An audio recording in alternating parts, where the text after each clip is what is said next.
Italy লাখো বাঙালির কাছে যা একটি স্বপ্নের দেশ, যেখানে রয়েছে ভেনিসের জলপথ, রোমান সাম্রাজ্যের ঐতিহ্য, বড় বড় বিল্ডিং, আর্কিটেক্ট,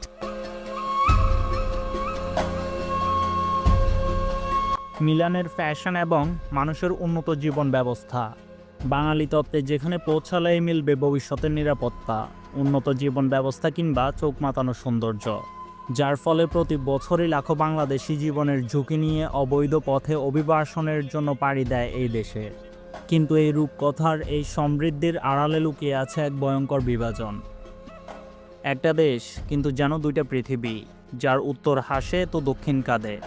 আজকের ভিডিওতে আমরা ইতালি নিয়ে এমন কিছু গোপন সত্য আপনাদের সামনে উপস্থাপন করতে যাচ্ছি, যা আপনারা ইতালিতে যাওয়ার আগে অবশ্যই জানা উচিত। ইতালি, যে দেশটি তার জন্ম থেকেই দুটি ভাগে বিভক্ত, একটি হচ্ছে উত্তর ইতালি, একটি হচ্ছে দক্ষিণ ইতালি। আপনি ভিডিওর স্ক্রিনে যে সবুজ অংশটি দেখতে পাচ্ছেন ইতালির মানচিত্রে, সেটি হচ্ছে উত্তর ইতালির অংশ, এবং যে লাল অংশটি দেখতে পাচ্ছেন সেটি হচ্ছে ইতালির দক্ষিণাঞ্চলের অংশ। এবং আপনারা এভাবেও বুঝতে পারেন, সবুজ অংশটি ইতালির সবথেকে ধনী অংশ এবং লাল অংশটি ইতালির সবচেয়ে গরিব অংশ। শুধু ধনী গরিবের বিষয় নয়, লাল অংশটি আফ্রিকার মতো অনিরাপদ এবং সবুজ অংশটি দুবাইয়ের মতোই নিরাপদ, যার মধ্যখানে হৃৎপিণ্ড হিসেবে রয়েছে ইতালির রাজধানী রোম। রোম সহকারে উত্তরাঞ্চলের অংশগুলোতে ইতালির ম্যাক্সিমাম বড় বড় শহর যেমন তুরিন, মিলান, জেনোয়া, বেরোয়ার মতো শহর অবস্থিত। আর এর ঠিক অপোজিটেই অবস্থিত হচ্ছে নেপল, সিসিলি, মেসিনা, কাতানিয়ার মতো অঞ্চল, যা খুবই দরিদ্র এবং এখানকার মানুষের জীবন ব্যবস্থা খুবই দুর্বিষহ।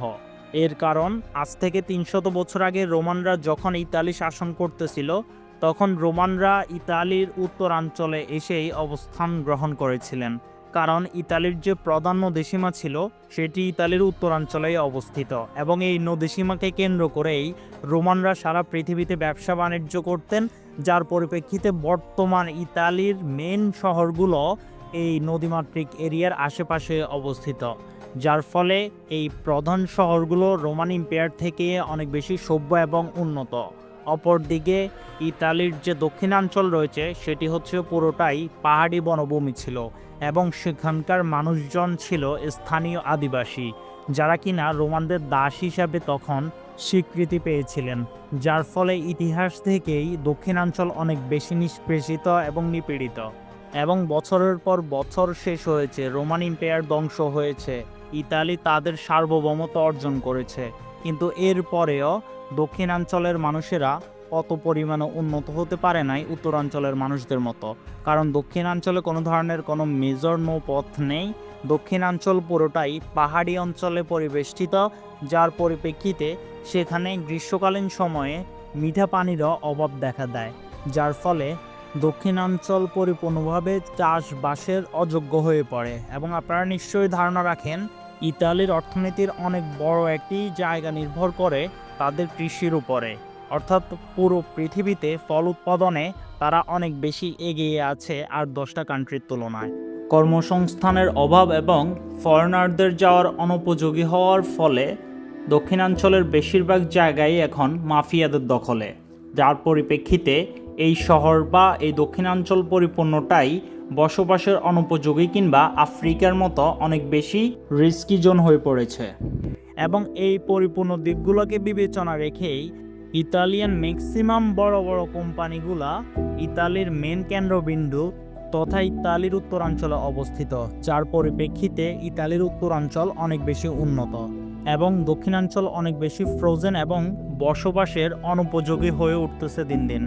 সো কোনো দালাল যদি আপনাকে বলে যে আপনাকে ইতালি পৌঁছায় দিবে, এত লক্ষ টাকা তাকে দিতে, সেক্ষেত্রে সর্বপ্রথম এটি ইনশিওর করে নেবেন যে সে আপনাকে ইতালির দক্ষিণাঞ্চলে পাঠাচ্ছে নাকি উত্তরাঞ্চলে। আপনাদের সুবিধার্থে ইতালির দক্ষিণাঞ্চল এবং উত্তরাঞ্চলের যে মেজর সিটিগুলো থেকে বাংলাদেশ থেকে যাওয়া যায়, ওই মেজর সিটিগুলোর লিস্ট আমি ভিডিও ডিসক্রিপশন বক্সে দিয়ে দিয়েছি। আপনারা সেখান থেকে পড়ে জেনে নিতে পারবেন যে আপনার দালাল যার সাথে আপনি চুক্তি করেছেন সে আপনাকে ইতালির কোন অংশে পাঠাচ্ছে, কারণ আলটিমেটলি আপনি আপনার সুন্দর ভবিষ্যতের জন্যই বাংলাদেশ ছেড়ে ইতালিতে যেতে চাচ্ছেন এবং সেখানে আপনি আপনার পরিবার সহ সেটেলড হতে চাচ্ছেন। সো অবভিয়াসলি আপনার এই পরিপূর্ণ প্রসিজারটা যেন হয় প্র্যাকটিক্যালি লিগ্যাল হোক ইলিগ্যাল হোক, কিন্তু যেন আপনাকে ওই দেশে যে নিজের জীবন আবার নতুনভাবে রিস্কে না ফেলতে হয় সে বিষয়টা অবশ্যই ইনশিওর করে নেবেন। আশা করি ভিডিওটি অবশ্যই ইনফরমেটিভ ছিল। আপনার যতজন বন্ধু বা আপনার ফ্যামিলি মেম্বার্স যারা ইতালি অভিবাসন প্রত্যাশী রয়েছে সবার সাথে ভিডিওটি শেয়ার করে দিবেন, যাতে করে আপনার পাশাপাশি তারাও সতর্ক এবং সচেতন হতে পারে। অসংখ্য ধন্যবাদ।